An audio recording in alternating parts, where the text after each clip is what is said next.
Content warning. This episode contains discussion of murder. Sometimes it seems that the way a person behaves just doesn't change all that much from situation to situation. That can apply in ways good or bad. If, for instance, a person took shortcuts and the easy way out in high school, there's a great chance that she would do the same once she gets a job. Or if a person finds he makes people laugh by acting a certain way, or gets compliments when dressing a certain way, then you can bet he will repeat those behaviors as well. What all of that boils down to is that if you want to get an idea of how a person might behave in the future, it's often worth taking an extended look at how they acted in similar circumstances in the past. How does this apply in the Delphi case, the 2017 murders of Liberty German and Abigail Williams? Well, at this point, there was quite a bit of speculation about what the defense for Richard Allen might look like, and what tactics might be employed by his attorneys, Brad Rosie and Andrew J. Baldwin. To get a bit of insight into that, and to illustrate a scenario some Delphi observers have predicted might happen in the Allen case, we decided to take a look at an ongoing case where Andrew Baldwin represents a man facing multiple murder charges. A case where the defense was able to surprise and outrage the public. My name is Anya Kane. I'm a journalist. And I'm Kevin Greenlee. I'm an attorney. We first connected while looking into the Burger Chef murders, an Indiana cold case. Together, we built a spreadsheet documenting hundreds of cases of restaurant-related homicides. That original spreadsheet gave way to our podcast, The Murder Sheet. Now we maintain that same research-centric, investigative approach as we look into all sorts of homicides, including unsolved cases, historical crimes, and, of course, restaurant murders. We don't just chat about the headlines. Our podcast is a platform for our journalism. The Murder Sheet focuses on investigative reporting, thoughtful analysis, thorough research, and in-depth interviews. We're the Murder Sheet. And this is the Delphi Murders, Andrew Baldwin and the defense of Caden Smith.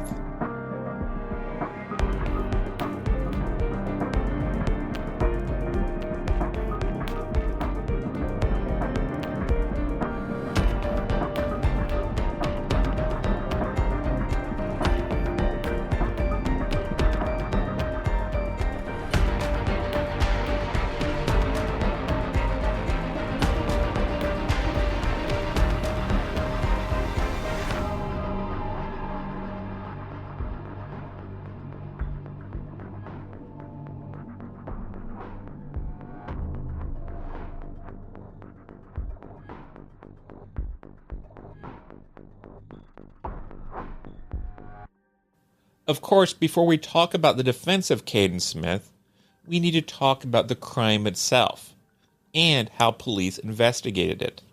That story begins in the early evening hours of October 12th, 2021. An off-duty Indianapolis police officer named Nicholas Stewart was making the rounds near a construction site where he was doing security work. The site was in a field near a busy highway on the south side of the city. Stewart spotted something he very much did not expect to see. On a path leading away from the site, Stewart saw two bodies. Stewart must have been tempted to go and take a closer look at what he now knew was a crime scene. But he kept his distance and immediately called the police. When the on-duty officers arrived, they carefully approached the bodies. They saw that they were two young men. In fact, they would later be identified as Michael James Jr., 22, and Joseph Thomas, who was just 18 years old. Near the dead men were several spent casings. While searching for evidence, police ventured into an area of tall grass a short distance away. There, they discovered another body, another dead young man. He was later identified as Abdulla Mubarah, who was 17 years old. There were casings around his body as well. All of the young men had been shot multiple times. In fact, about 50 9mm shell casings would be recovered from the crime scene. As Indianapolis residents, we watched the developments in this case closely. The fact that the bodies of 3 young men were found in an area near a major highway was quite scary and upsetting. We heard a lot of speculation online that a serial killer could be at work. And at first, there seemed to be a frustrating lack of information about what was going on and what had happened to the 3 victims. Meanwhile, the police investigation began in earnest. Detectives started going around and talking with people who knew the dead men, and they began hearing pretty similar stories. Michael James's girlfriend, for instance, revealed that James told her he planned to arrange a meeting with someone named Caden in order to get Glock switches from him.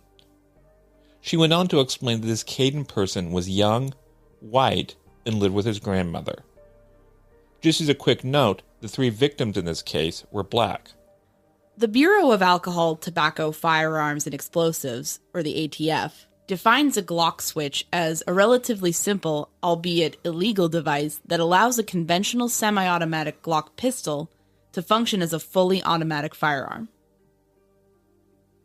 The fact that Caden apparently had a supply of these gave police a bit of an indication about what sort of a person Caden might be. A friend of Michael James told police a bit more about Caden, going so far as to provide the address of Caden's grandmother.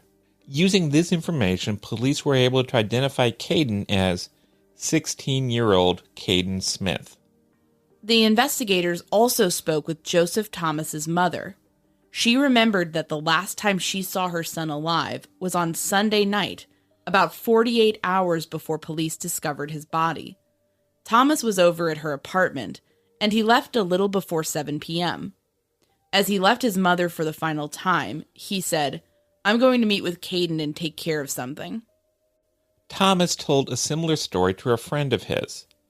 Sometime on that Sunday afternoon or evening, Thomas told his friend that he was going to see Caden and would return later. Now, what is especially interesting is that while talking to his friend, Thomas actually added a detail he had not shared with his mother. When he saw Caden, Thomas told his friend, he intended to ask him about a gun. Police showed this friend a picture of Caden Smith, and their friend confirmed that this was indeed the Caden that Thomas planned to meet.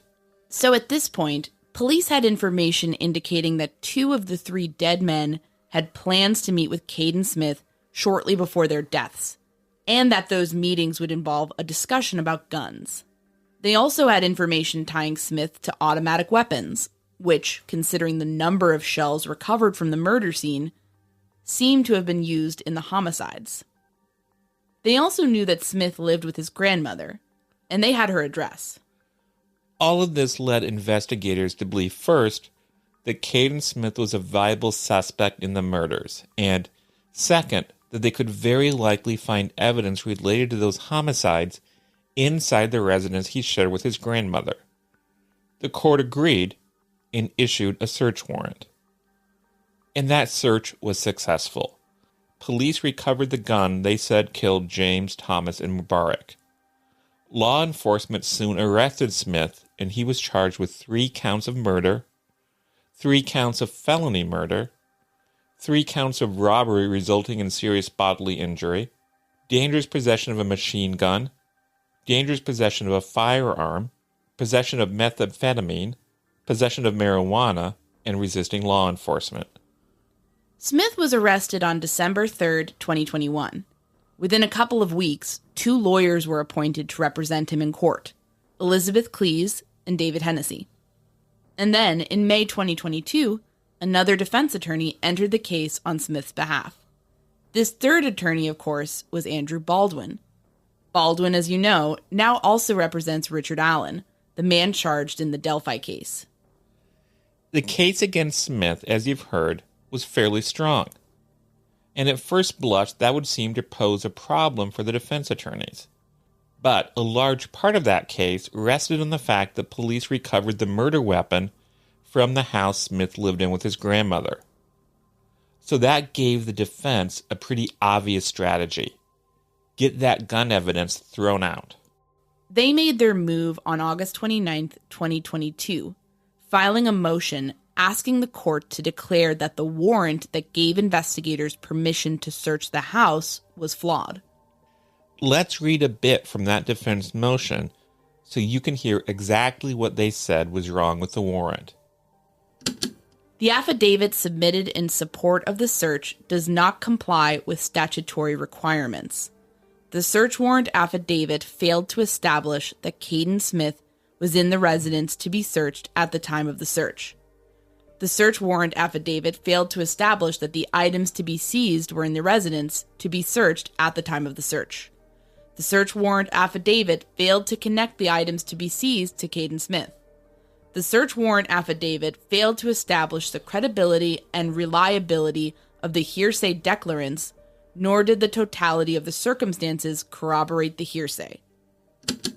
Now, to be clear, the hearsay declarants they are referring to are the friends and family of the victims who told police that James and Thomas had plans to meet with Caden Smith just before the murders. The defense attorneys are basically saying that nothing in the warrant gave the reader any reason to find those stories inherently credible. Now, here's their conclusion. The search pursuant to the warrant was unreasonable under the Indiana Constitution. If the court agreed with this conclusion, of course, it would mean that they were saying the search should never have happened. That would mean that the state could not enjoy any benefit from it. In short, prosecutors would not be able to bring up in trial the fact that they found the murder weapon at Smith's residence. This would be a huge blow to their case. The person who would hear this motion was Jennifer Harrison, the judge of Court 20 in Indiana's Marion County Superior Court. Judges are like anyone else. The way they see the world and how they make their decisions is often strongly influenced by their own experiences. With that in mind, let's take a quick look at Judge Harrison's background. She previously earned criticism from some quarters for a decision she made in the case of Curtis Walker. That man threatened his fiancée with a steak knife. When police arrived at the scene, he lunged at them, trying to stab them. They shot him multiple times. Walker lived and faced multiple criminal charges. His bond was set at $80,000. Judge Harrison subsequently reduced that bond to $2,000. According to an article by Vic Reichert from WRTV, that decision drew heavy attack from the Indianapolis chapter of the Fraternal Order of Police. Rick Snyder, the president of that organization, said that Harrison's move put another suspected violent offender back on the streets of Indy's neighborhoods as the revolving door of criminal justice continues to spin in Marion County. However, the woman Walker had menaced gave reporter Reichert another perspective. She said Walker was a good man who had a mental health breakdown. She said he recognized the severity of what had happened, even though he did not remember the incident. The woman further added that Walker needed to be released because he was not getting the health care he needed in jail, and had in fact come close to dying while incarcerated. She stressed that the police did not need to worry that he might injure others, that his health was in fact so poor he could barely stand on his own. We should add that after being released, Walker did not commit any other violent offenses. He later took a plea deal and is awaiting sentencing. While we understand why the Fraternal Order of Police was upset by this incident, we think at the very least the situation was possibly more complex and nuanced than Judge Harrison's critics initially made it seem. Before becoming a judge, Harrison spent nearly 9 years working at the Marion County Public Defender Agency. There she worked to help defend people charged with major felonies and drug crimes. She took this work quite seriously. In an application Harrison filed with the Indiana Judicial Nominating Commission, she wrote, "One of the greatest honors of my life was to serve as a public defender. The right to have zealous and effective representation, no matter one's financial status, is one of our most important state and federal constitutional rights. I believe in equal access to justice for all, and my work as a public defender embodied that. This position also allowed me to deeply involve myself in my community, to see the struggles and challenges confronting our residents daily, and to connect my neighbors with resources to provide them better lives and opportunities. As a public defender, I represented Freddie Bailey, a man charged with the brutal murder of a 3-year-old girl. The state filed the life without parole sentence enhancement against him. I worked very hard investigating Mr. Bailey's life up to the point he committed the murder. I spent time interviewing his family members, reviewing school records, working with an expert on his cognitive function, and spending a lot of time with Mr. Bailey himself. It was a very difficult and emotional case for all involved. I met with the prosecutors to propose a solution short of trial that would take the life without parole enhancement off the table. The state's recognition of his humanity and its offer to plead to a term of years opposed to life without parole represents one of my greatest professional accomplishments. It seems fair to note, then, that at the very least, Judge Harrison holds the rights of defendants in high regard. If she believed that the state violated Caden Smith's rights in allowing the search, she would not hesitate to rule the fruits of that search inadmissible. Here at the Murder Sheet, we're obsessed with true crime. So we imagine that it's no surprise that our favorite game is all about a 1920s detective running around the world trying to solve mysteries. The game is June's Journey, of course. It's a free-to-download hidden object game. It makes us so happy. The main character in the storyline is June Parker, an amateur sleuth from the 1920s. June has a penchant for stumbling into different intrigues. I play so much that I'm already on Chapter 14. One aspect of the game that I love is the fact that you get to decorate your own fancy island estate in order to advance levels. That means collecting all sorts of special items. I've got a group of dancing partygoers, a gaggle of reporters, 2 adorable beagles, a den of foxes, a beautiful swan pond, and a swan-shaped boat. But there's so much more to collect. One thing that makes June's Journey special for me is getting to feel like I've been dropped into the plot of a novel from the golden age of mysteries. The attention to detail and historical touches really make each scene memorable and fun. This game is really immersive and is a great break from work during the day. Whenever I put down June's Journey, I feel just a little bit sharper and ready to tackle the rest of my day. Find your first clue by downloading June's Journey today. Available on Android and iOS mobile devices, as well as on PC through Facebook Games. Hey everyone, it's Anya and Kevin. We're both longtime true crime obsessives. That's why the Murder Sheet emphasizes research, interviews, and digging for the truth. We've led the national media on major crime stories, providing scoops and exclusives to our audience. We've run interviews with some fascinating figures, and have more planned ahead. We're proud of the work we do here, and we are so thankful to all of our listeners for making it possible. If you really enjoy this show and are looking for an opportunity to get even more content, consider joining our Patreon. For $5, you basically get 2 extra episodes a month. What's more, these aren't just any episodes. They're 2 very cool live episodes. You can join in and watch live, weigh in with questions or comments, the works.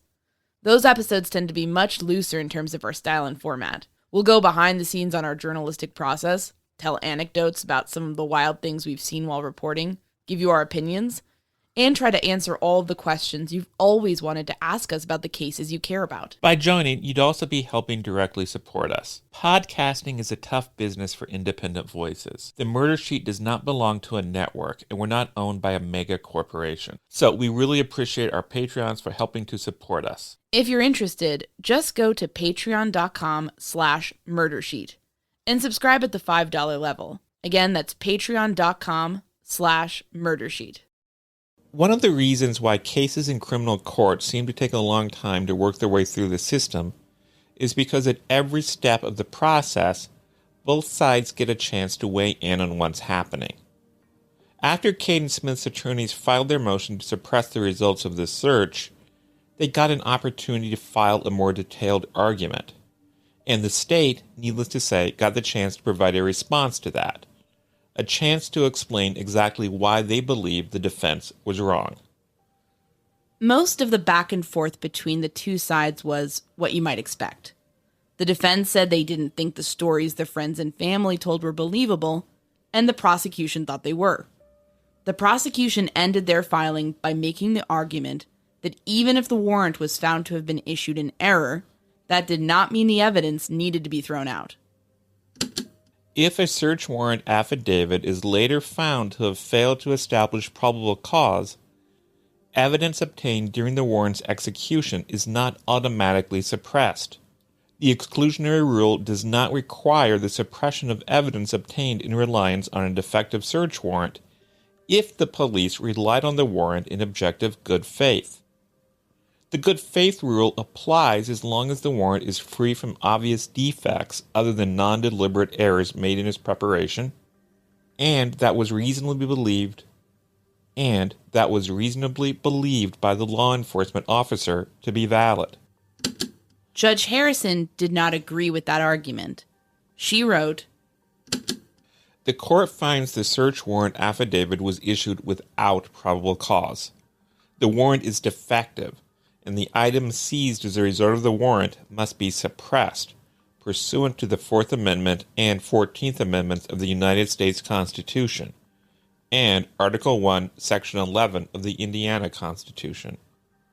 The court further finds the affidavit is facially lacking in indicia of probable cause, that the good faith exception does not apply." As you can imagine, this was not a popular decision. The prosecution filed a motion asking the judge to change her mind. She did not. They also asked her to delay any future proceedings in the case in order to give the Court of Appeals a chance to review her decision. That she agreed to. In the meantime, she allowed Caden Smith to be given a supervised release from jail. Russ McQuaid, a veteran reporter for Fox 59, who's also done a lot of great work on the Delphi case, spoke to some of the victims' family members in order to get their opinions on all of this. Here's a quote he got from Michael James Sr., the father of victim Michael James. "It is perplexing when you think there is some type of closure in the evidence. There was enough evidence for a judge to sign off on a warrant. Then, when that warrant is executed, you find the murder weapon, another gun, drugs. There's just so much evidence. It's even bewildering to think how someone would have a heart to do that, to know that this overwhelming evidence was present to suppress it." James's mother, Gladys Larson, is actually a former member of the Chicago Police Department. Here's what she told McQuaid. "It looks like IMPD, they did their job, and they did it actually in a timely manner. We're here today as we're confused as to why the evidence is being suppressed. I don't see any officer running into anyone's home and taking evidence out of the home without a search warrant. I don't see a judge signing off on a search warrant if it was not probable cause to go into the home." There are a couple of things worth noting. Many of you likely share the frustration and anger the family felt when the evidence was thrown out. From their perspective, it must seem as if the judge was actively working to help ensure that the man who took the lives of their loved ones would get away with that crime. And people who never even met Michael James, Joseph Thomas, or Abdulla Mubarah might simply feel that the justice system protects the guilty at the expense of the innocent. Frankly, similar thoughts ran through our minds when we first heard a basic summary of this case. But we need to remember that this was not the irrational action of a rogue jurist who puts the rights of criminals over victims. Judge Harrison appears to be a well-qualified and thoughtful person. The fact that she used to be a public defender does not mean that she is biased against the prosecution. In her application to the Indiana Judicial Nominating Commission, Judge Harrison was asked to provide 5 samples of her legal writing. It seems safe to assume that the samples she chose would be samples she was proud of. 2 of the 5 samples were orders denying the motions of defense attorneys to suppress evidence. Another of the samples was an order where she partially granted and partially denied a defense motion to suppress. Judge Harrison is not a rubber stamp for the defense. Of course, that does not mean she is necessarily correct. That is why her decision will be reviewed, and reviewed immediately. The trial proceedings in this case will be delayed until the Court of Appeals gets an opportunity to rule on whether or not Judge Harrison's ruling was correct. If they decide she was wrong, then the evidence will come back in and the trial will proceed. But if they decide she was correct, well, think of it this way. If the evidence is truly inadmissible, isn't it better that we learn that now, before a trial? Think how horrible it would have been for the families to go through an entire trial, to take the stand in front of Caden Smith and have to discuss the tragic loss of their loved ones, to have the satisfaction of having Caden Smith being found guilty, and only then to learn that the whole thing was for nothing, and they would then have to go through the whole thing all over again in a new trial. To get a better sense ourselves, we reviewed the PCA. We wanted to see whether or not we felt Judge Harrison's concerns were justified. Keep in mind, the following analysis is just our opinion. To us, it seemed like the PCA for the search warrant was a good start. We'd have liked to see more. We previously discussed search warrants in other cases, such as the one filed against Ron Logan in the Delphi murders back in March 2017. We noted how in these warrants it's important for authorities to say that they were looking for particular pieces of evidence that they felt would be found in a particular place. This PCA did not go into that level of detail. To be very clear, we are not accusing IMPD of doing a bad job here. We can just see that there is a gray area. One more thing. Many people were especially unhappy with the fact that Caden Smith was released after the evidence was thrown out. The idea of having a person plausibly accused of murder back out on the streets understandably makes residents a bit nervous. Well, rest assured, he was not free for long. Judge Harrison set some rather basic and straightforward rules for Smith to follow during his release. Basically, among other things, he was not allowed to possess any firearms, deadly weapons, or ammunition. Sounds simple, doesn't it? Well, as it turns out, Caden Smith had an active presence on Snapchat under the name Bandhunta Red. Using that account, Smith posted numerous pictures showing himself with weapons. He also posted information indicating that he had some marijuana for sale. He also sent messages indicating he was interested in trading or selling a Smith & Wesson handgun. All of this served as an apparently inadvertent but highly public admission that he was violating the terms of his release. David Hennessy, one of Smith's attorneys, predictably did not see it quite that way. From his point of view, the rules said that Smith could not possess guns. This meant, he said, that they have to prove he possessed it, not that he was just in some house where there happened to be guns that were not out in the open. Judge Harrison did not find that argument compelling. She ordered that Smith would remain in jail without bond. And meanwhile, of course, he would also face 3 new charges in connection with the new incident. 1 count of dealing marijuana, 1 count of invasion of privacy, and 1 count of visiting a common nuisance, maintaining a controlled substance. What does all of this mean for the Delphi case?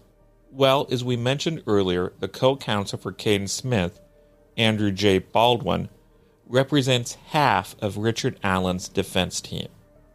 He is an accomplished criminal defense attorney who's been certified as a criminal trial specialist from the National Board of Trial Advocacy since 2008. He's a founding partner in an Indiana firm known as the Criminal Defense Team. Let's make a rather obvious point. The Caden Smith and Richard Allen cases seem to have at least one thing in common. Based on what we know now, in both cases the most compelling evidence against the accused men appears to be gun-related evidence that was recovered after a search of the accused man's residence. In the Smith case, the defense, as you've heard, fought to get that evidence suppressed. We would not be surprised if the defense in the Delphi case also made moves to fight the validity of the warrant that allowed authorities to search the Allen home. We would love to give you a detailed and informed analysis of the Delphi warrant so we could understand its strengths or weaknesses. But, like so much in this case, that warrant has been held back from public scrutiny. We do not fully understand why there has been so much secrecy in this case or what authorities hoped it would accomplish. Needless to say, if there are any weaknesses in the search warrant for Richard Allen's house, it seems clear that the defense will do all it can to exploit them. We have not seen or read the affidavit for the search warrant for Allen's residence.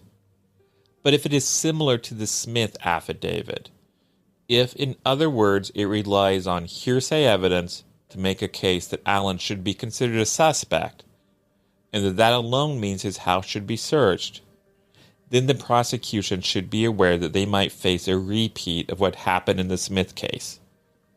They might lose what appears to be their biggest piece of evidence, actually tying Richard Allen to the murders of Liberty German and Abigail Williams. Thanks so much for listening to the Murder Sheet. If you have a tip concerning one of the cases we cover, please email us at murdersheet@gmail.com. If you have actionable information about an unsolved crime, please report it to the appropriate authorities.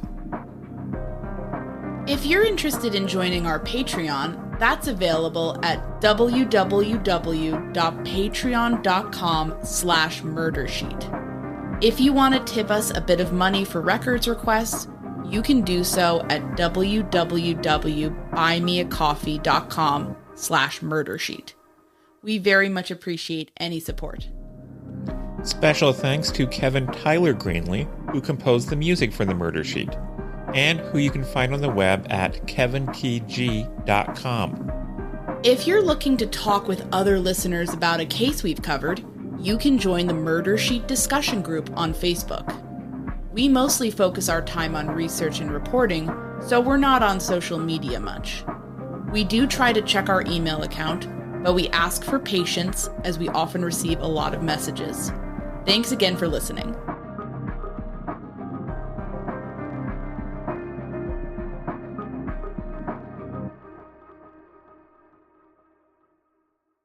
Hey everybody, just popping back in to talk about June's Journey again. This is the amazing free-to-download mystery hidden object game.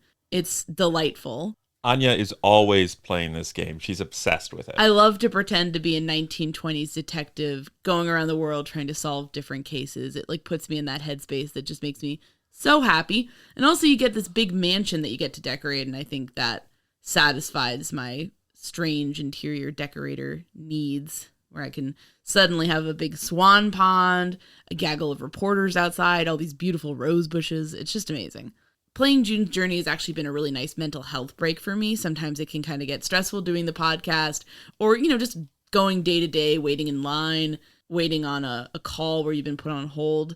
And it's fun to have something to do to kind of eat up that time and keep me mentally sharp while I'm sort of waiting around. I feel like I've gotten a lot more observational as the game is going along. I feel like sometimes I'm just powering through these levels. It makes me really proud of myself. And I think you guys would love it. I really think a lot of our listeners are people who would actually really enjoy this game and would find it really sort of soothing, but also fun. Give it a try. Tell us what you think. The Murder Sheet is an independent, smaller podcast. We don't have a huge staff. Sponsorships are really important to us. And anytime our listeners goes ahead and downloads something or purchases something from our sponsors, that's directly helping us. So if you can just go, and again, this game is free to download it, put it on your phone, play it a bit, let us know what you think, and certainly let June's Journey know that the Murder Sheet sent you. That's a huge boon to our show, and it helps us keep in business and keep doing what we love, which is reporting on different crimes and bringing you the best information. So with that in mind, find your first clue by downloading June's Journey today. Available on Android and iOS mobile devices, as well as on PC through Facebook Games.